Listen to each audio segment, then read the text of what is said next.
Hi, folks. In this episode, you are going to meet Derek Fawcett, who is my friend and colleague from NYU, and with me, the co-founder of Tuniversity, which is our new music learning venture. So in this episode, I want to introduce Derek, introduce Tuniversity, talk about his philosophy of songwriting and the teaching of songwriting and the teaching of music more generally. And we'll see where the conversation goes. So, hi, Derek. How's it going, Ethan? Welcome to the podcast. You're my second ever guest after my daughter. Wow. Well, okay. So clearly this is going to be, at best, the silver medal episode. So you and I teach at NYU. You teach in the songwriting program. What do you do in the songwriting program? In the songwriting program, I teach a couple different things. I teach an introduction to songwriting class where we get into kind of the fundamentals of lyric writing, melody writing, harmony writing. I teach a class, a graduate level course called Rights, Revenue, and Relationships that's about the business of music creation. I teach voice lessons to songwriting majors. And yeah, I guess that covers all of the things.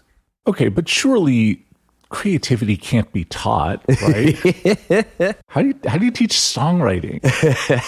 It is. I think that's a question I get a fair amount because it's like, it does seem to a lot of people this either dark or light magic, depending on the songwriter in question.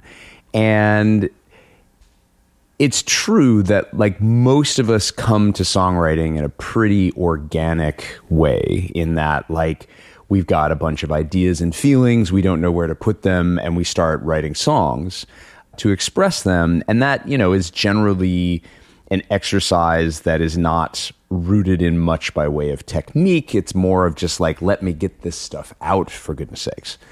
And when it comes to teaching songwriting, my boss, Phil Galdston, in the songwriting program, who was also my professor when I was in the Masters of Songwriting program at NYU, he likes to say, and I've heard a number of people say this, there are no rules, only tools.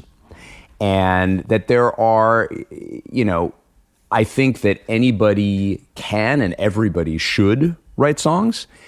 The goal is always like, how can you get to the most fully realized version of that thing that is poking at the exterior of your heart saying, I got to get out. And that's the real challenge. It's like, we know we have the musical ideas inside of us. Bringing them to full realization is the real challenge. And that's what we try to teach in songwriting, is like, here are some tools that can help you get from this relentless feeling that you possess into a song where you can really share that feeling with other people. Okay, now you say everybody should write songs. Everybody? Oh, yeah. Absolutely. Don't you have to be talented? I mean, with all due respect to the members, the listeners here that are big fans of Rebecca Black, if Rebecca Black can write Friday and it can have its own world, does it get so much worse than that? Like, I just feel like, and the thing is, with all due respect to Rebecca Black, it's like, she had to get something out too. And she did. And it changed her life, and I just think that the union of music and lyrics is such an incredible mode of expression. With all due respect to instrumental music, which I also deeply love, the pursuit of trying to create that just has such intrinsic value above and beyond any commercial success, above and beyond any musical success. Like, I think trying to use the device of music to express your own thoughts, like, it just, there's nothing like it on earth. And so, yeah, I stand by it. I think everybody should write a song. Yeah, Jeff Tweedy has a book called Write One Song. He believes that everybody should do it. And I've yet to come across somebody who's written a song who said, I wish I hadn't have done that. I that was such a mistake. Boy, I wish I hadn't written that song. So it seems like you are advocating for this practice more for the process than the product even. I think that it's less that and more like write it and don't worry about what it's going to become. Because frankly, you don't know what it's going to become. You know, when we sit down to write, whether we're writing by ourselves or writing with somebody else, there is a song in the room somewhere. And we don't know what it is. It has not yet revealed itself to us. We are searching for it. We may even have some ideas that of like, oh, this is what we are setting out to write. But if we're really kind of, you know, and this will sound maybe cute, but something I truly kind of use as a North Star, if we're really in service of the song, if we're really behaving that way, we don't know what it is that we're about to write. And so if we're like saying, oh, I want to write this and I'm going to, you know, fully record it and put it out and it's going to start my music career, it's like, well, you don't know the song that you're writing yet. So, you know, you may write this thing and be like, you know what, this is actually too personal. I don't want to share it. Or like, I'm really glad I wrote this, but like, I actually think this song is for somebody else to sing, which happens a lot, you know? So I think it's less about, you know, like, let's put it this way. If you think that you can kind of steer the process, the song that is in the room with you is kind of gently laughing at you. You just can't hear it yet, you know? So it's just like, don't go into it with any expectations other than to be listening for the song that is available to you in that moment in time. I've heard several people say that they aren't really making music, they're just kind of receiving it. Yes. There's like a mystical version of that, which I don't really subscribe to. But there's a more sciencey version of it that says that like songs are these kind of self-replicating information viruses and like musicians and songwriters are just hosts for them. And yeah, that like they literally have a life of their own, and your job is to really just receive without judgment. And I've definitely found that to describe the experience pretty accurately. Yeah, I mean, I think, you know, if you think about all the music that anyone who sits down to write a song, doesn't matter how old you are, has ever heard, and the fact that in some form all of that music is floating around in our head. All these, you know, untold numbers of musical phrases are floating around our heads at any given time. It's like any song that we write is basically just going to be an arrangement of those things. And no one in the history of the world, past, present, future, has listened to exactly the music that any one person has. It's like completely unique databases of music, you know, guaranteed for each human being, each person that tries to, you know, that sets out to write a song. And so it's allowing that language and seeking for ways and facilitating that language coming out in a way that creates a whole song. And it's just like, in that sense, that's the receiving. That's the getting deep enough into your own gray matter to be able to see where those connections could be made. You have clearly thought about this a lot. Let's establish your cred here. Let's listen to some of your stuff. Okay. So we have here 3 of your songs that we're going to discuss. The first is called Just in Case. If you ever let me go, I don't know what I'd do. Maybe stow away upon some ship and sail the ocean blue. With any luck, my boat would land in some exotic place. But just in case, don't let me go. Maybe I would walk for miles until my feet were sore.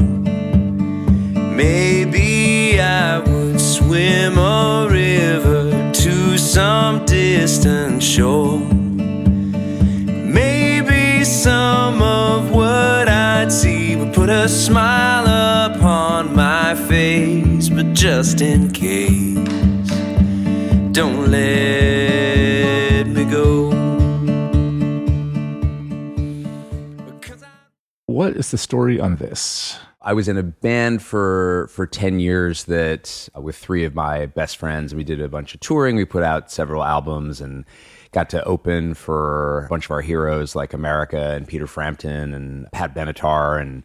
And we stopped playing in 2010. And I started playing as a soloist and started getting some traction. And I'm just like, I'm going to do a full-length record. And for our younger listeners, that's when it's like a playlist. Just kidding. Right. Yes.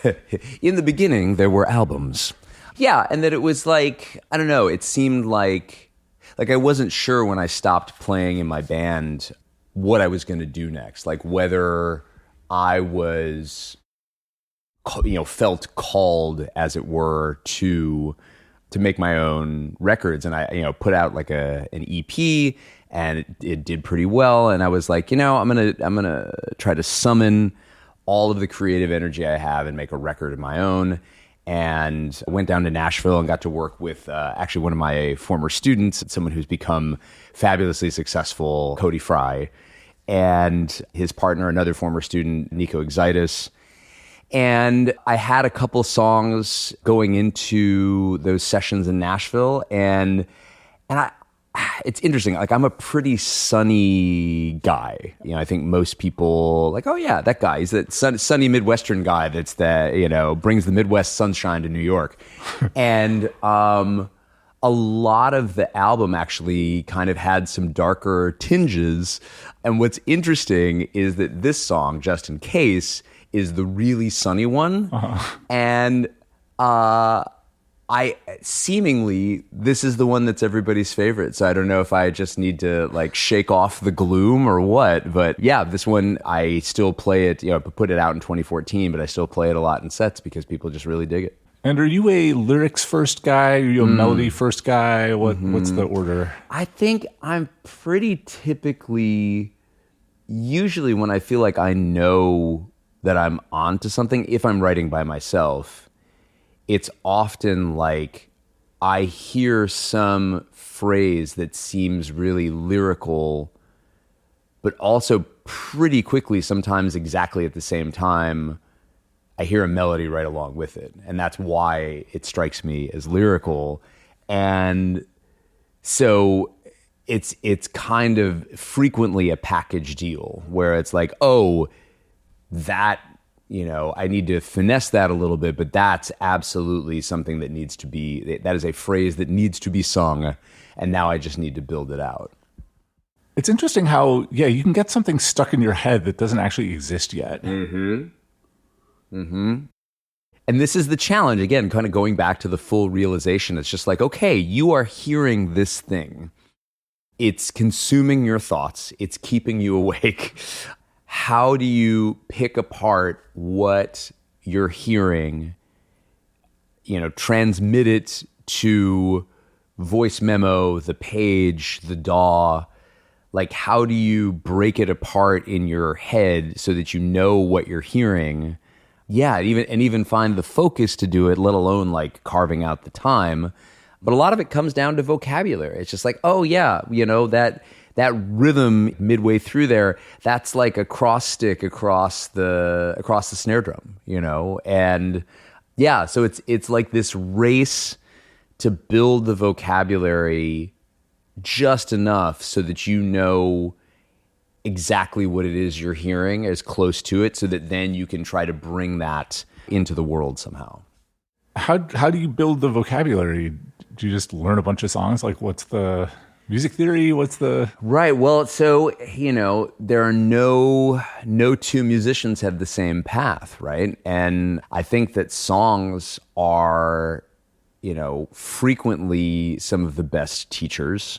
That it's like, if you really devour and listen deeply to music, and everybody listens differently too. It's like, there are some people who are able to have music playing in the background, like when they're working. I absolutely cannot. No. I am, I'm lost. If there's music playing, it's like I either need to leave the room or I'm I'm frequently transcribing it in my head while trying to half-heartedly do my work. I'm sure you're similar. Oh, yes. But yeah, I think, you don't need to know it all to be able to communicate enough, to express yourself. It certainly depends on whether you're collaborating with other people, whether you have, a community of people that you can share, like, hey, this is this song, do you guys have any feedback on this? Which is some of the kinds of things that we're hoping to foster in Tuniversity, of course. But like, this person I'm about to mention is certainly controversial, but this really sticks with me. The movie This Is It, the documentary where they thought they were cataloging the Michael Jackson's concerts at O2 Arena in London that were supposed to be a comeback that he died in the middle of. Yeah. And they kept the camera rolling. Well, there's this scene where Michael is meeting with his music director. And he's talking with him about a song. It's like, hey, could we make these adjustments?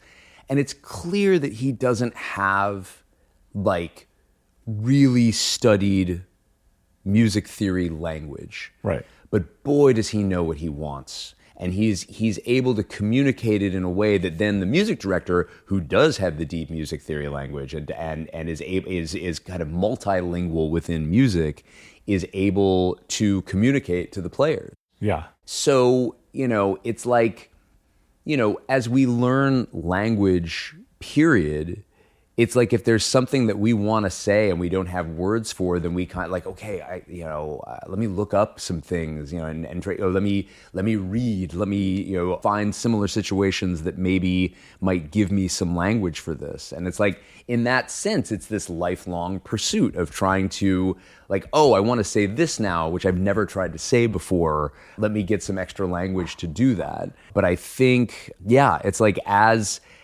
you meet the musical challenges along the road, if you find that there's, an instance that you don't have vocabulary for, maybe it's through the study of music theory, maybe it's through devouring a series of albums, maybe it's watching instructional videos, maybe it's participating in something like Tuniversity, and maybe it's a combination of all of those things. So people who are like looking to get into this now, like you are lucky to be doing this at a time when, yeah, you do have a phone in your pocket so Paul McCartney, right, famously had like a tape recorder in every room of his house in case something struck. But that was at a time when a tape recorder cost $5,000 and was the size of a fridge. And now.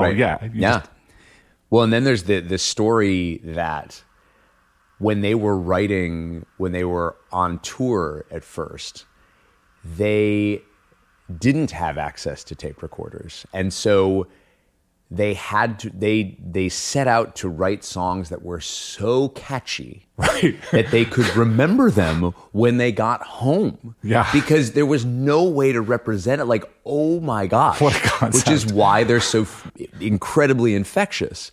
But yeah, now, I mean, like, I will frequently, in circumstances that are not immediately musical, like, oh, I've got an idea, quick, get out my phone, sing something, beat something into a voice memo, throw some lyrics into like a notes app. And it's just like, you essentially, like, you have to kind of be a hunter-gatherer with this stuff. Yeah. You have to have your antennae up all of the time, gather the things, and then when you have an opportunity to write, you've got this litany of ideas to kick around.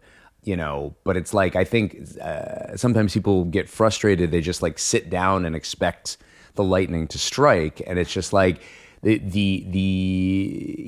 certainly happens sometimes, but the easier way is to be listening and looking around for song ideas at all times. And by the way, they're everywhere. Oh yeah. Especially if you live in a place like New York City where you're just hearing people's conversations. Yes. And oh my God. Yes. Another aspect of the technology that people may not be aware of is you can take your voice memos and like actually just produce them directly. Sure. That there's a lot of songwriting that can happen after you record. So I had did a songwriting class this past summer, and like, sometimes the easiest way to communicate ideas to the students was to just like take their voice memo and like put it in Ableton and like put beats under it and put instruments on it. And like that stuff is so easy now. Yeah, it's interesting. Okay, so I guess we can hype up Tuniversity. I was going to like be all organized and have that be its own section, but let's just do it now. So we have been, just hanging out and like talking about the craft of music education for a while now. But then, we had this idea of like, we should just do a thing. Yeah. Right. And partially motivated by the fact that NYU does not give us enough to do. Higher ed, it's not doing so hot right now. Just the funding climate is not, it's not great. Yeah. But also, look, I mean, we both love NYU. NYU has done a lot for us both. Yeah. But it has constraints also. Yeah. It has its way of doing things. Yeah. It's very expensive. So I hear.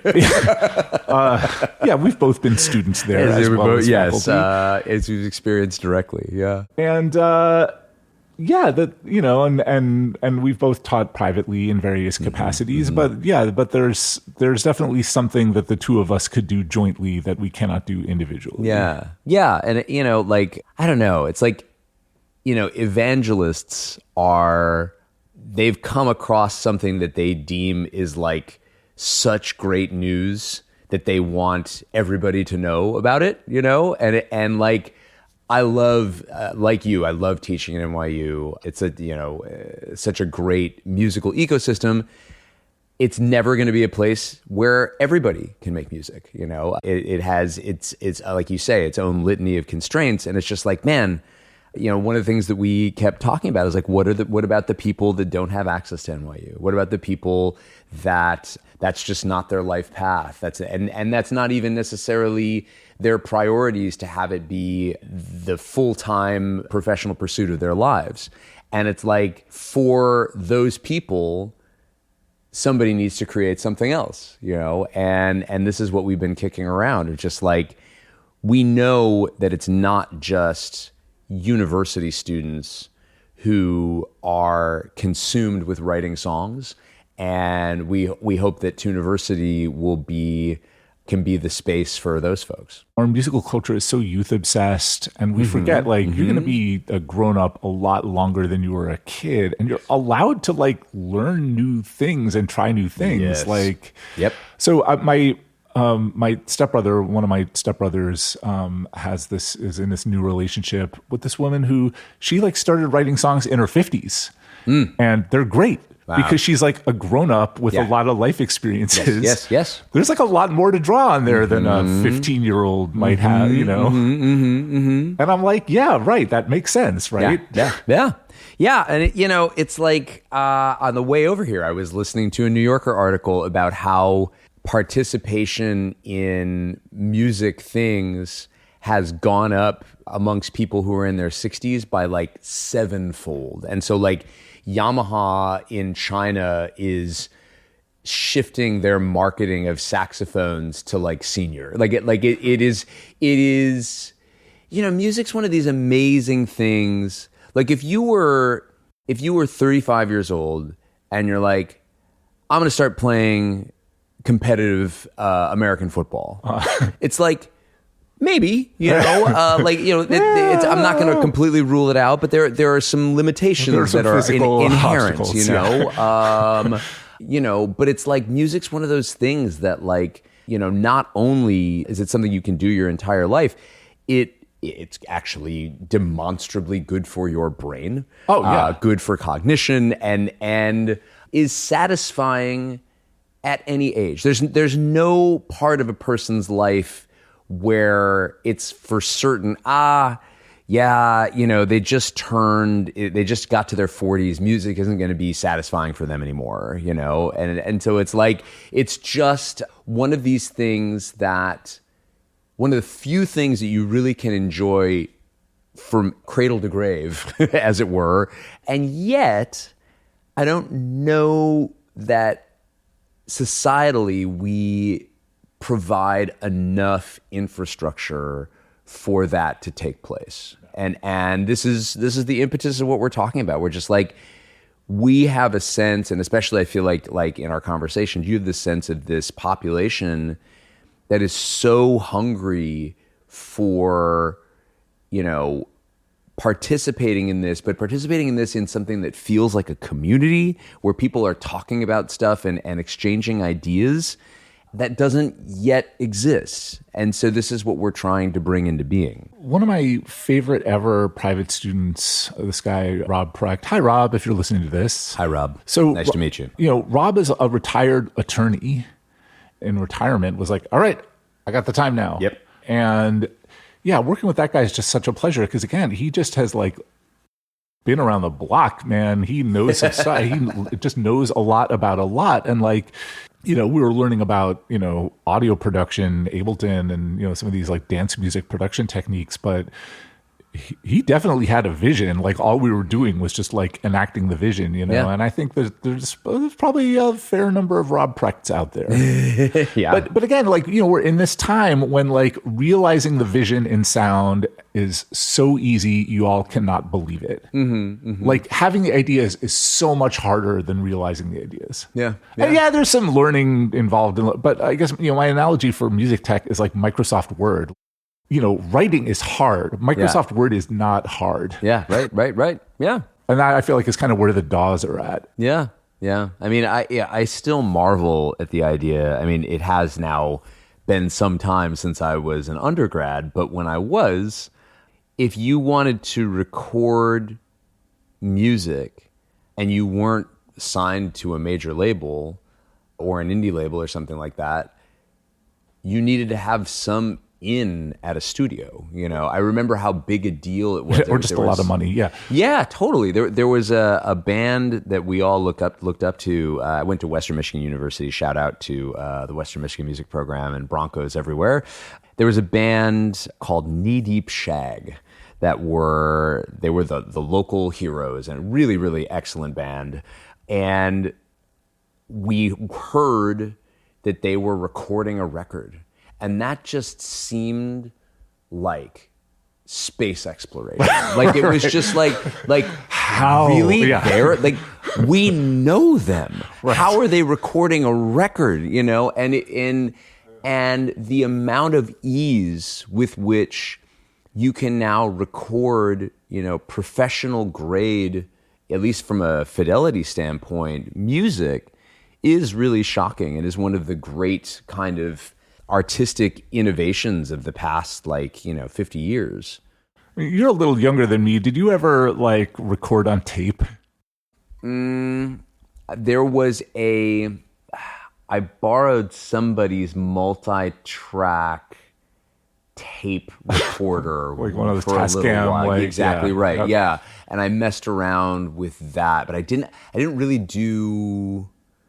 I think the only thing I ever did with that was something a cappella, me recording my voice multiple times. All right, well, let me tell you, kids, tape sucks. It is the worst. I mean, it sounds good at the high end, if you really know what you're doing, you have the gear, it does sound good. But man, oh man, my band in college, my folk band, we went in the studio and recorded our little self-funded EP on tape. And it was dude, the bass player messed up, but what is it going to cost us to fix it, to punch it in? Yep. Oh my God. No, we'll just live with it. It's organic, man. It's organic. Yeah, no, every once in a while you encounter an NYU undergrad who's super nostalgic about tape. And I'm hey, perspective is reality, right? Yeah. So I feel like the other thing too is we in this country are very down on amateurism. The idea that the word amateur is such a pejorative. Yeah, I suppose. Which is a bummer because the word literally means lover. And I'm and so I'm sure your undergrads have a lot of angst about are we going to make money how are we going to make money at this? Right. And mine definitely do. And my feeling is you're not gonna. No, statistically, you're not gonna, so relax. And by the way, hardly any of your heroes have either. Yeah. Right? Yeah. If you're not at the Beyonce level, yeah. I don't know, most of the really excellent musicians I've ever known have had jobs or yeah. are being financially supported by their spouses or their families. Yeah, sure. Or they're like, they make their entire living from music for a while, but then they burn out from the road and, you know. And I want to just be, dude, I'm like, Chopin never made a nickel. Mozart did, like taught lessons to aristocrats' kids. Bach, like did weddings and funerals. Right. It's okay, man. Like that you got to separate like the art form from the business.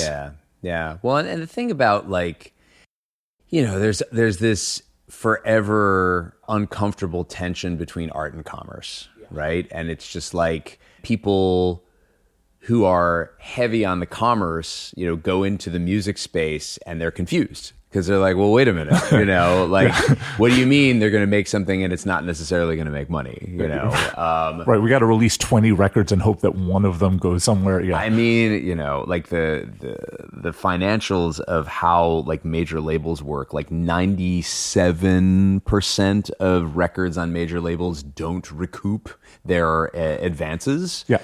And, it's fine business for them because they get to write it off, but the artists are on the hook for it. And like, but it gets back to this idea of like, art for art's sake is inherently valuable. It is undeniably, demonstrably, scientifically proven to be valuable. And, there's this mythology of, getting the hit record and getting, going viral and all these other things. And it's just like, that's, I think, more, like, I don't think you're wrong about like amateurism in the US, but it's like, I think the big thing is, Americans love their concept, right or wrong, actual or imagined, of capitalism, that it's like, oh yeah, I'm going to make this thing, I'm going to make money. And it's just like, I don't want to be trite, but like the best things in life are free, like it some of the things that are the most valuable to us are pretty difficult to monetize. And being in love, totally. I mean, it's like, and the thing is, like, so many products that have come out that we really like fell in love with, when they started to try to monetize it, they ruined it. Like Facebook when it came out, like it was relatively unmonetizable, and then they completely changed it, and it became a less good thing. And so it's like, give yourself the space. If you're setting out to write music and make music in 2026, give yourself the space and the expectation and the grace that like, the whole point here is the art. We are in service of the song because the song, being in service of the song, is ultimately serving us. And don't worry about like what some monetary end result is going to be. Like if you come up with a song that you feel like gives voice to the innermost chambers of your heart, or really helps you realize like the best party that you ever went to, or whatever your artistic aims are, you can't even put a price on that. As somebody who has been able to achieve that, is like, wow, this is really what I set out to do. This is everything that I had hoped to do with this idea of a song that I had. I can't put a price on that. It is one of the most valuable things in my life, regardless of how much money comes back to me from making it. Yeah, I mean, not to be like a complete sap. Just be a partial sap. Okay. Just a little bit of a sap. Yeah, I mean, a sapling, if you will. Very good. You are a writer. And when I think about like the most like satisfying and meaningful musical experiences I've had, they include things like playing the guitar on a park bench within earshot of some random lady who just clearly was digging it. Heck yeah. Or like singing to my kids, jamming with one dude in my bedroom. No one else even heard it. Playing in some bar for 6 people. Yeah. But just everybody in the room is just vibing and it's really happening. Yes. And it can be a little bit embarrassing, I think, to like admit that. I don't think so. I mean, No, not among us, but like in the broader culture, this thing of like, and how do you make a living from that? I'm like, that's not. It's asking the wrong question. You know what I mean? Like, it's like, hey, I grew this one perfect tomato. We don't question the value of that in the sense of like, well, okay, I clipped the tomato, I put it in, I fed myself.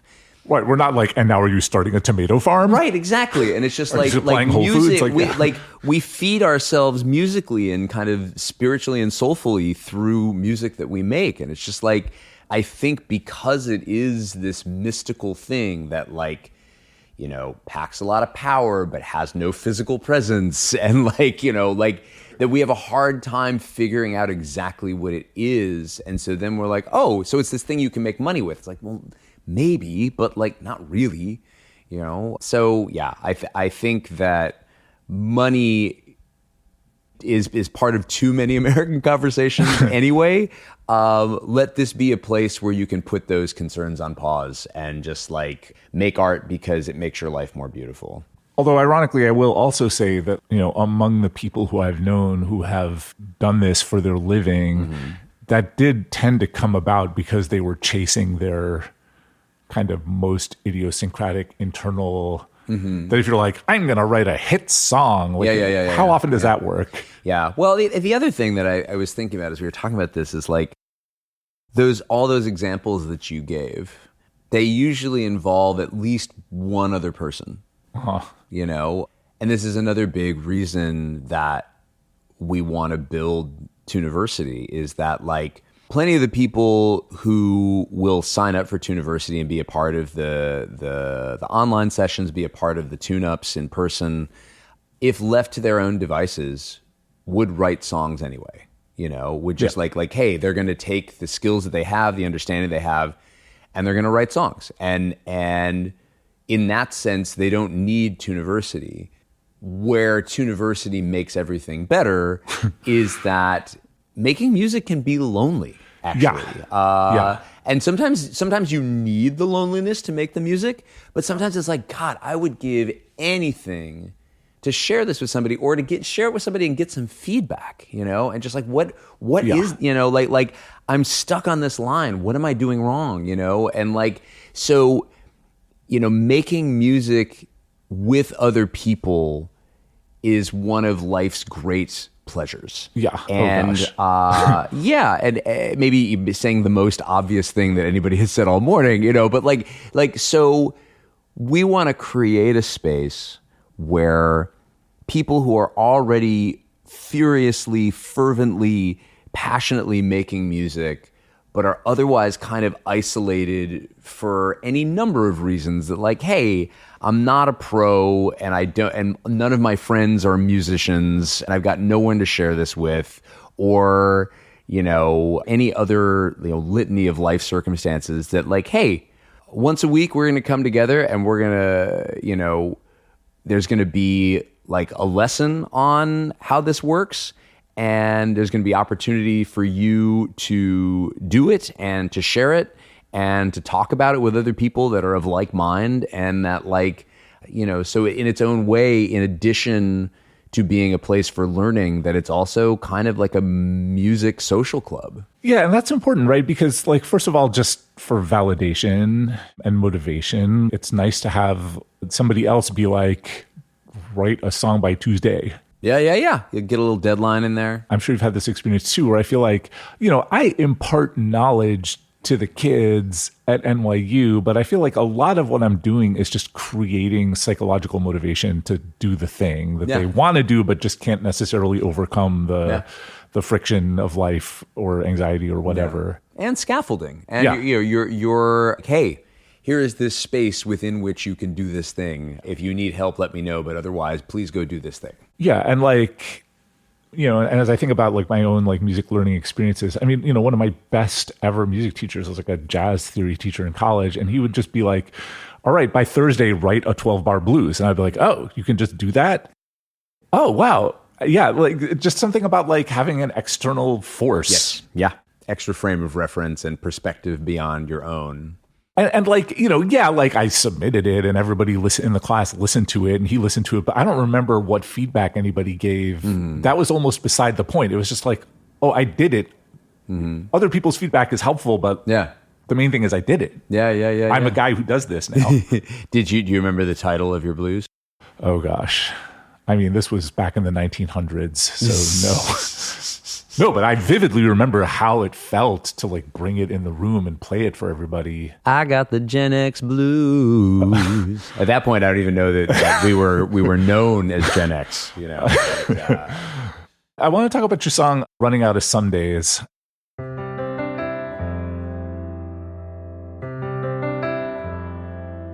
Should've come around more. Chasing something else, can't remember what for. Never really got close. I made you laugh, you made me raisin toast.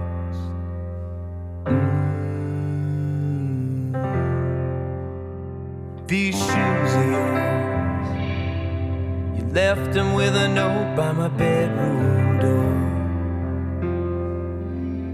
I got guilt in my gut. For once I wish I didn't keep my big mouth shut. Do you wish I called every Thursday?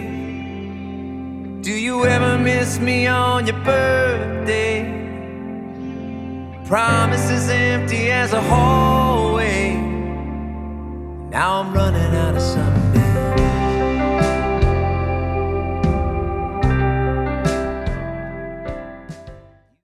It's a cool song. I'm a big nerd, so I'm like, ooh, uneven phrase lengths. But this has uneven phrase lengths, and most songs are, like everything is 4 bars long. Right. And like there's like a call and a response, and they're both the same length. But Running Out of Sundays, this is it's a pretty asymmetrical.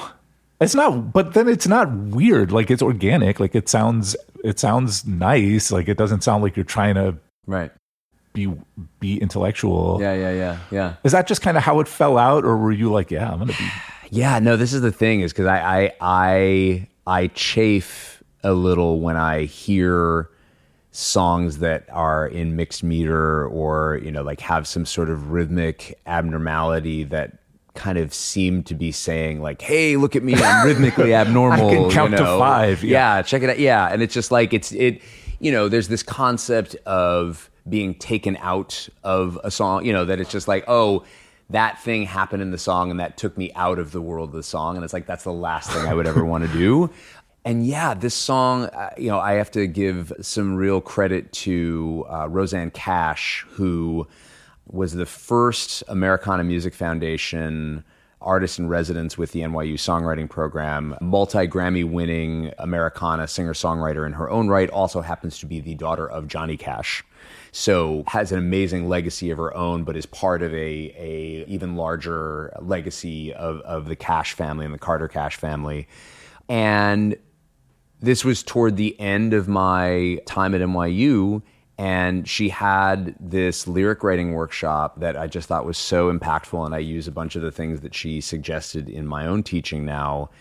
And yeah, and it was born out of kind of some exercises that, like kind of ideation exercises that she gave us. Again, I didn't set out to have it be super uneven, but it did just kind of come out that way. And it's like, like there's lots of American folk music across a litany of traditions that does that, where it's like, oh, this is just going to hang for another couple beats. Yeah. And as I was writing it, it was just like, oh, this needs to hang here for a second. We need to ruminate on this idea for a little bit longer, and then we need to kind of not hang here and move, and also the subject matter, like it being about how inevitably as you grow older, the amount of time that you spend with certain segments of your family shrinks. And, and you say to yourself like, oh, we'll definitely need to get together next time I'm in town. And it doesn't happen. And after a while, there's only so many times that you can kind of offer up that platitude. We'll get together then, son. We'll have a good time then. Yes, oh, God. Absolutely. In that tradition of kind of rueful family relationship songs.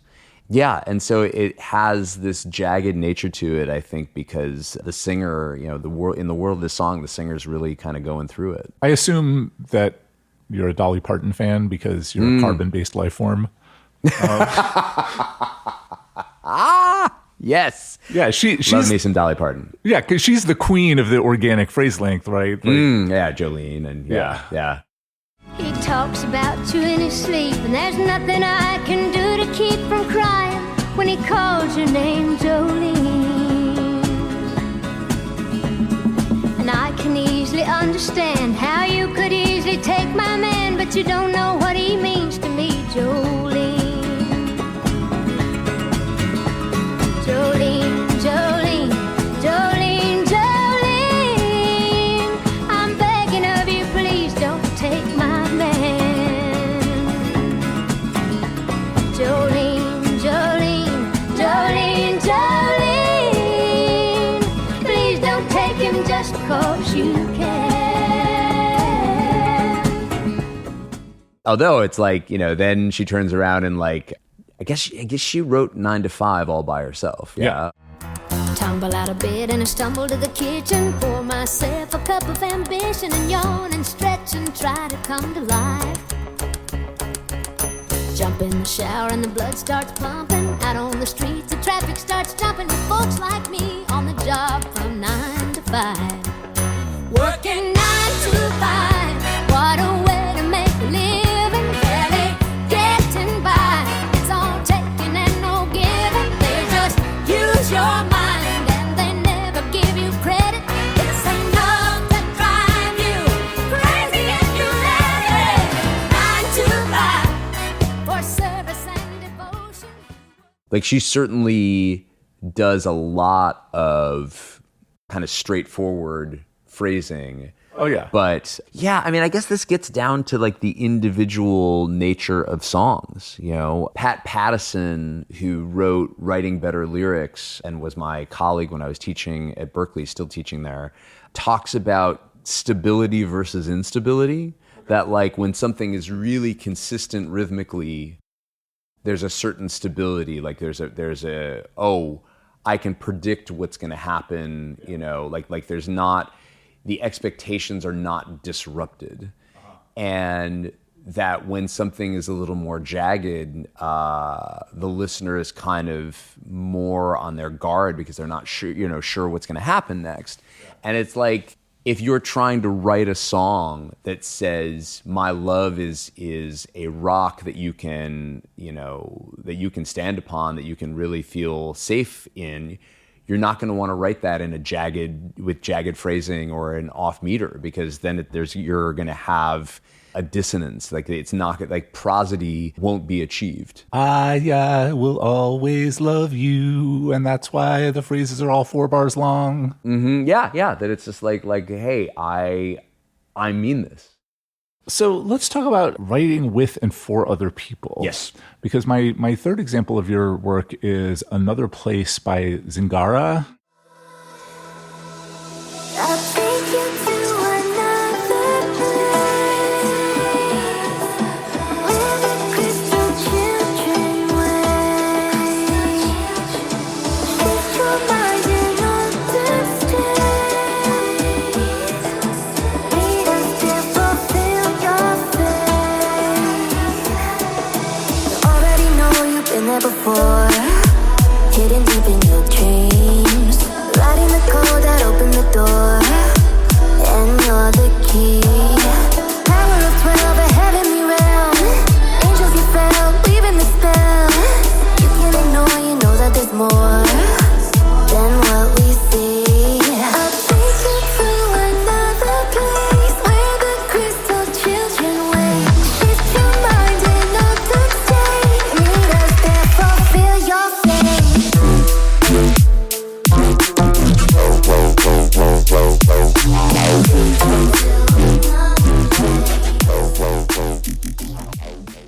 this is very unlike the other two songs, sonically and thematically. Yes.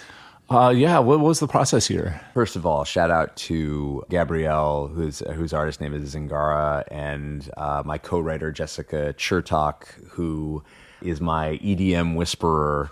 I had never written any EDM anything when I met Jess at the beginning of my master's program, and she was finishing the NYU songwriting master's program, and I had kind of made it a goal.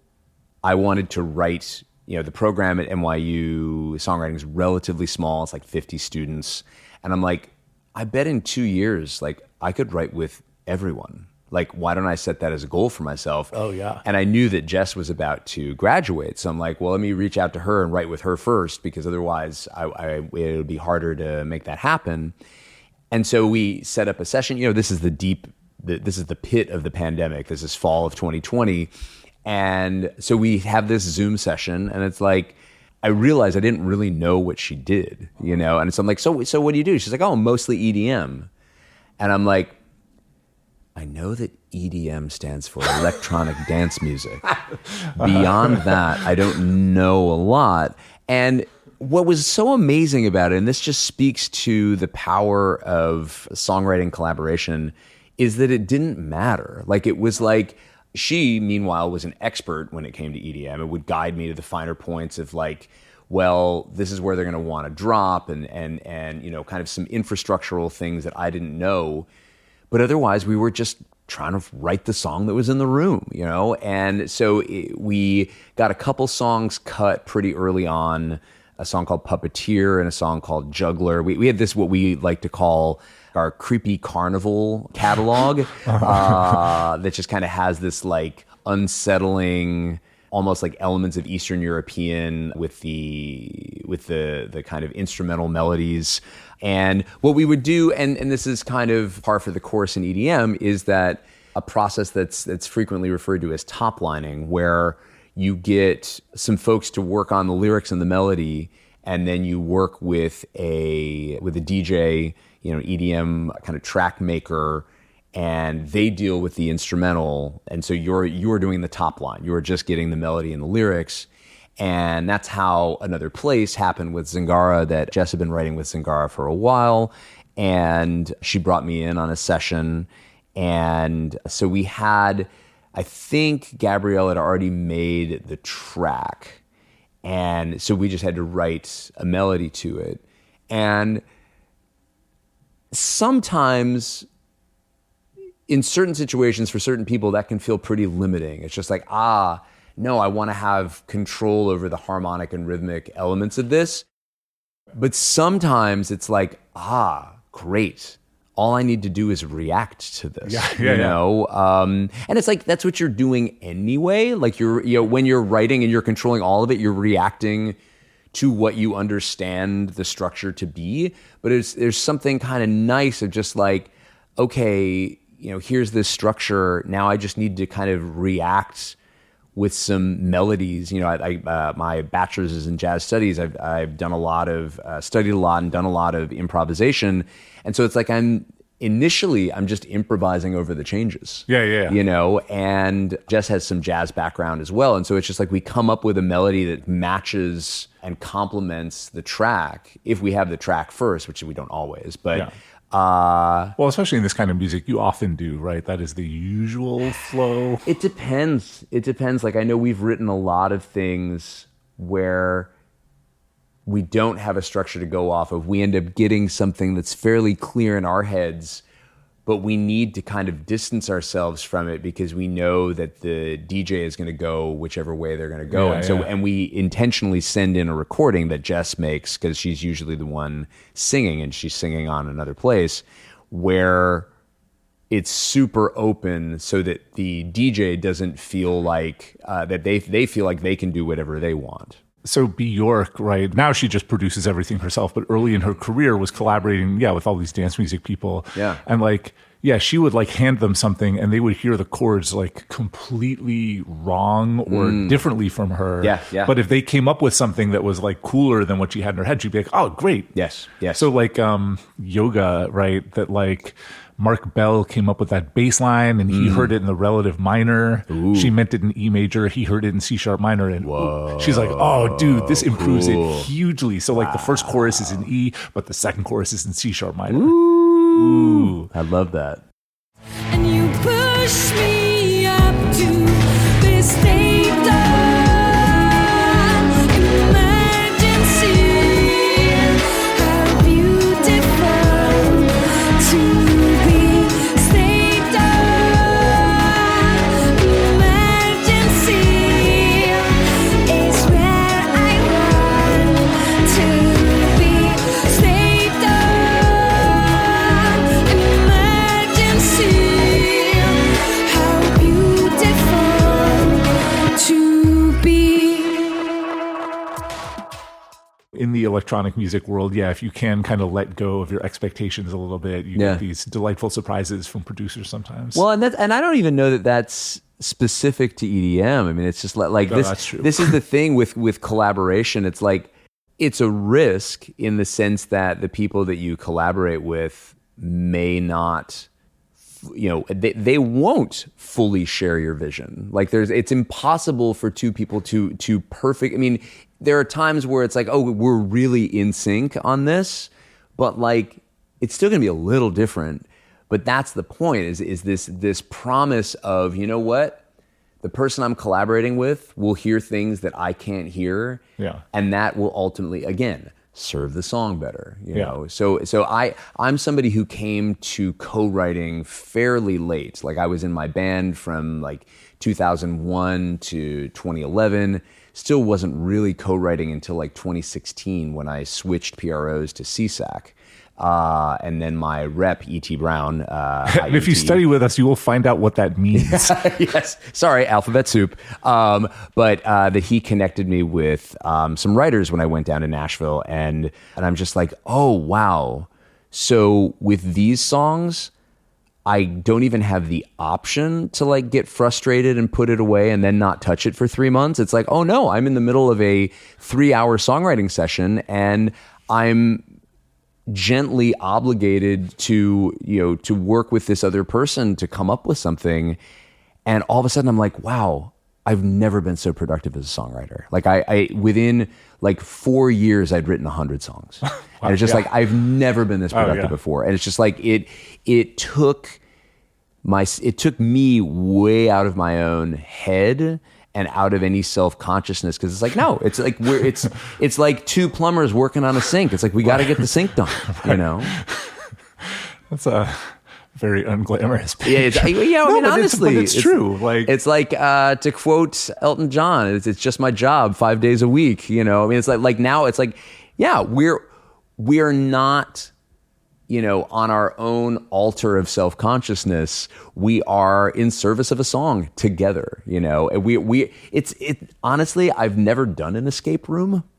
But it's kind of an escape room, right? It's like there is a way out of here. Right. There's a problem we got to solve. We don't know what it is, but we need to look around for clues. Yeah. So, like, I've written a small amount of stuff by myself, but it's always better to find somebody who, like, just does not share your particular hangups and weaknesses. Mm-hmm.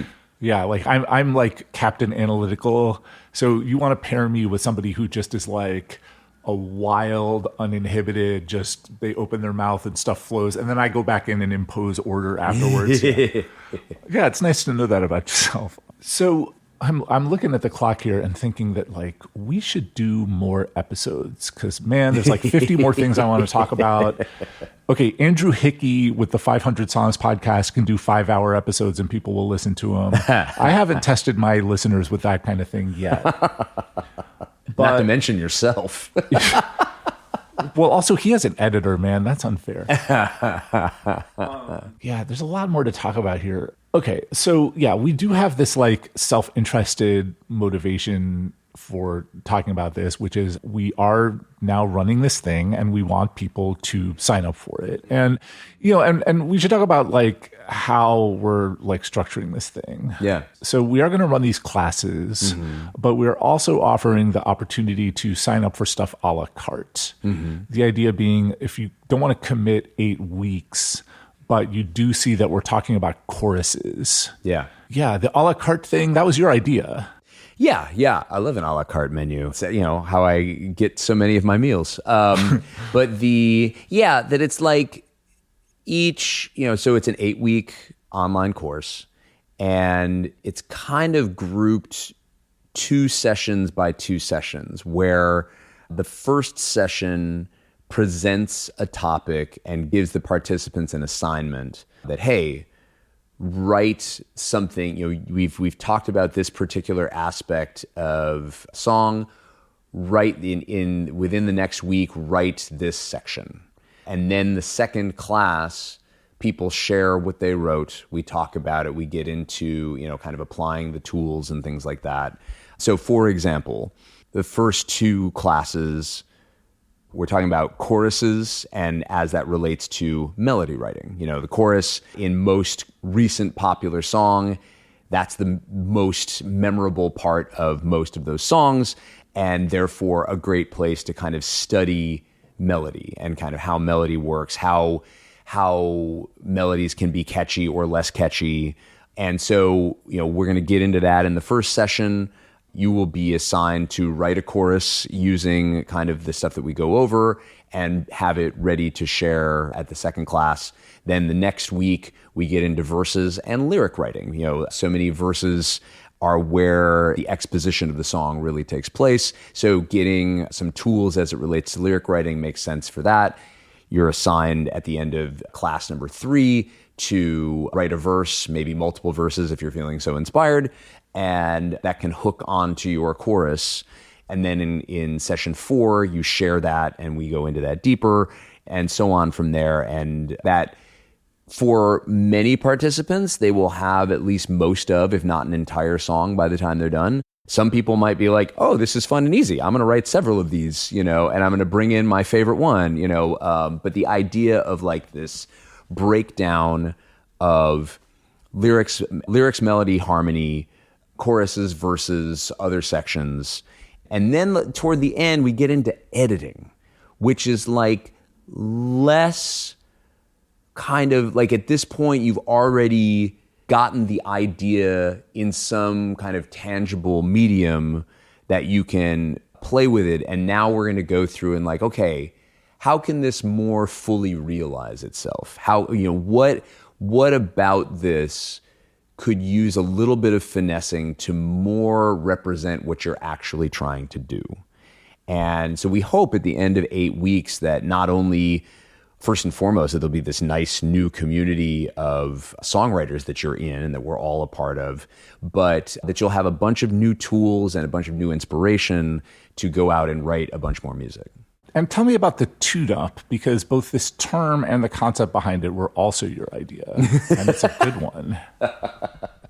Yeah, the tune-up. Well, so I actually think that songwriting can get taught pretty successfully in just about any format. And I've taken classes and given classes online and in person. I think it's a remarkably pliable discipline that way. And so the 8-week courses are going to be online, but there is also something undeniably special about being in a room together, making music, hearing people make music together. And so about once a month, we're aiming to have these sessions that we're going to call, Tuniversity tune-ups, where everybody that's available, wherever Ethan and I are at that particular moment, like most of the time that's going to be in New York. Sometimes it's going to be Ethan's in California, and so we're going to have one out there, or Derek's in Michigan, and we're going to have one there.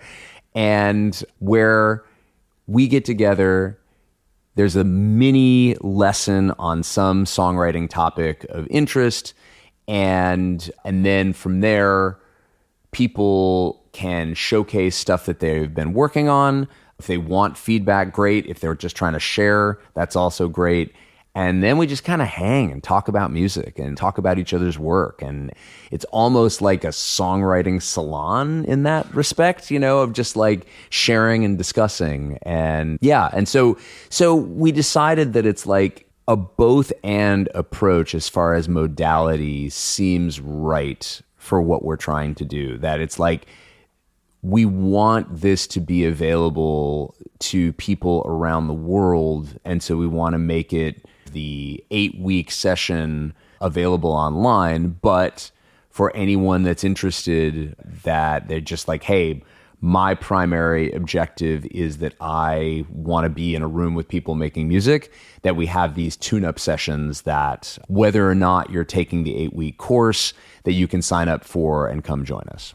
And all the information and the links are in the episode description. Heck yeah. Okay, now let me reassure those of you who are listening to this, you're going to be hearing a lot about this in forthcoming episodes, and you'll probably be hearing Derek's voice a fair amount. Doesn't he have a nice voice? He has better mic technique than me. Tell this guy is a voice teacher. I had to turn his level down substantially because he actually projects. It's probably the low end. It's like, hey. Yeah. Ooh, it's nice. But so most of what has happened in this podcast so far has been talking about stuff that I do in the classroom, or we do something in the classroom and like, ooh, that would make a good podcast episode, or do a podcast episode and ooh, we should talk about that in class. And so, yeah, that is going to continue to be a thing. And so, yeah, we do want people to sign up for these things and pay us, but also, if you have no interest in doing this, I know there are music teachers listening to this. And I know that you folks find it interesting to hear how it's done by somebody like Derek. The institutional world of music education does kind of suffer from this classical music pipeline problem, where in order to get into the profession, you have to come through the classical music pipeline. We call it the CMPP. The CMPP, that's the technical term. Yes. And, and so now as music ed is moving in this more pop music direction, I do talk to a lot of music teachers who are like, man, I would love to do this, but how do you teach this stuff? Right. And so hopefully these kinds of process-based discussions. And also, look, we are very much figuring this out as we go. I don't know what you're talking about, man. I have it totally figured out. Oh, okay. There is not an ounce of doubt in my mind about any of this. Yeah, that when you and I were coming up, you just had to kind of figure all this stuff out yourself. Yeah, Wild West.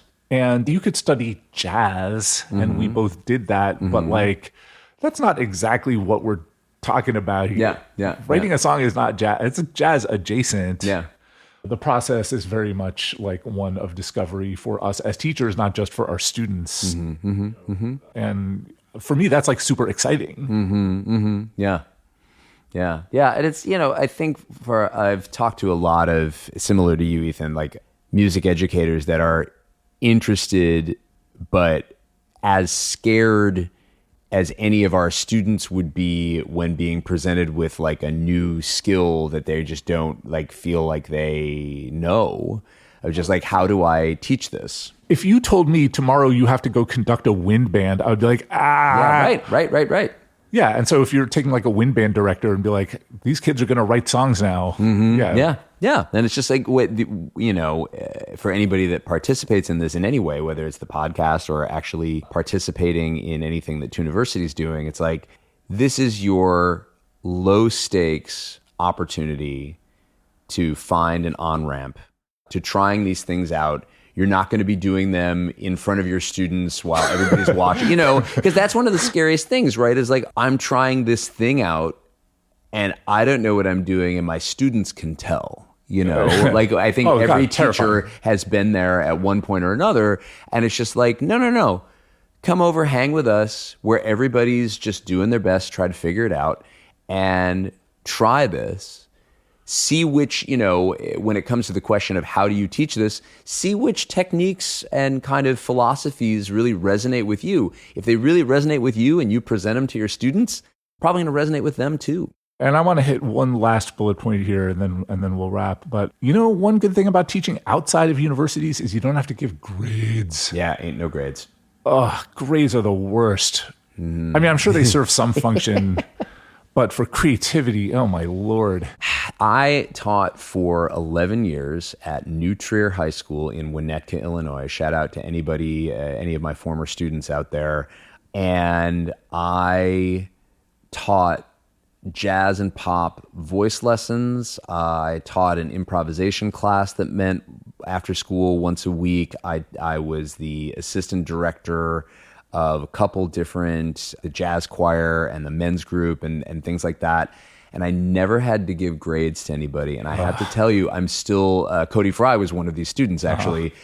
I never had to grade any of these students. And I'm close friends with a number of them now. At the places where I had to give grades, there's no analogous relationship, actually. That it's just like, once that's a part of the interaction, it really changes everything, And so it's like, this is, if University is where you get your work graded, in Tuniversity, it's in the service of the song. It's not about a grade. It is feedback in a much more informal, but we hope just as, if not more so, useful format. I don't know how you feel about this, but for me, my classes at NYU, giving grades is just this weird kabuki theater that has nothing to do with anything. It's pretty much just like, did you come? Did you do the thing? Great, here's your points. Now can we get past that into my subjective ideas? Yeah, I'm going to be like, hey, you might consider moving that note like an eighth note, just anticipate the bar line a little. Mm-hmm. I'm not going to take off points. It's here is an idea. Right? Exactly. Yeah, I as a teacher, I am so much more interested in in-depth, individualized feedback. Yeah. Of hey, this is, here's 4 things that I think would be worth, and most of the time it's in the form of a question, just what happens if? What happens if this section that you're calling the pre-chorus is actually your chorus? What happens if you change the order of this? What happens if you remove the word I in the 6 instances that you have it from your second verse? Do you miss that? And it's tough because it's like in the portals that we use, it's like, oh, we issue a grade and you hope that the student looks at the feedback, but you're not actually there to kind of facilitate that. But it's like, this is one of the things that I think will be great about Tuniversity is that when you bring in the thing that you worked on for that week, won't get a grade, but you are going to get some thoughtful, in-depth feedback, not just from us, but also from other participants in the class.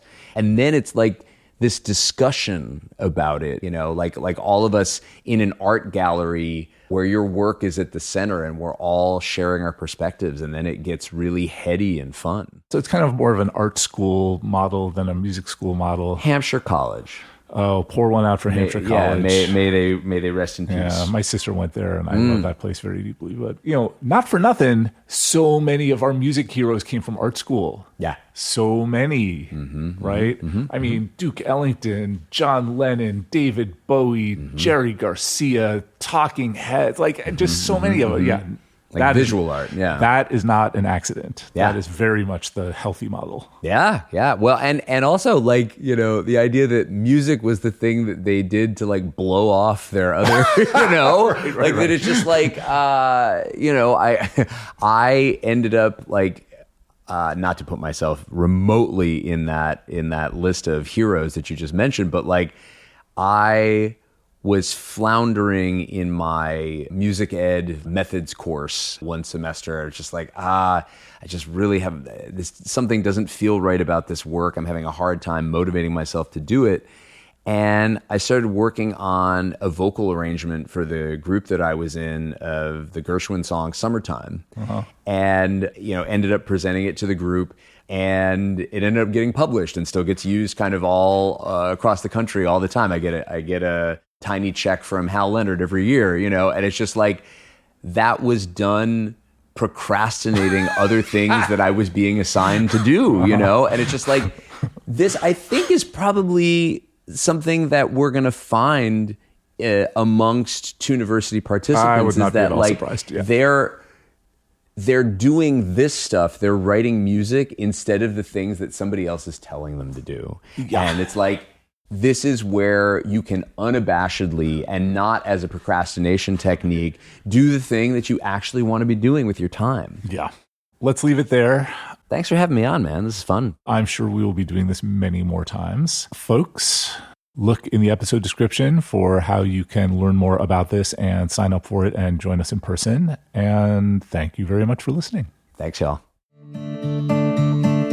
If you ever let me go, I don't know what I'd do. Maybe stow away upon some ship and sail the ocean blue.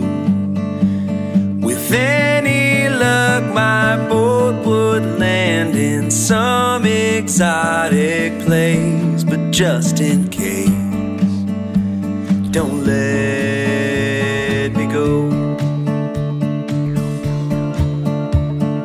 Maybe I would walk for miles until my feet were sore. Maybe I would swim a river to some distant shore. Maybe some of what I'd see would put a smile upon my face, but just in case,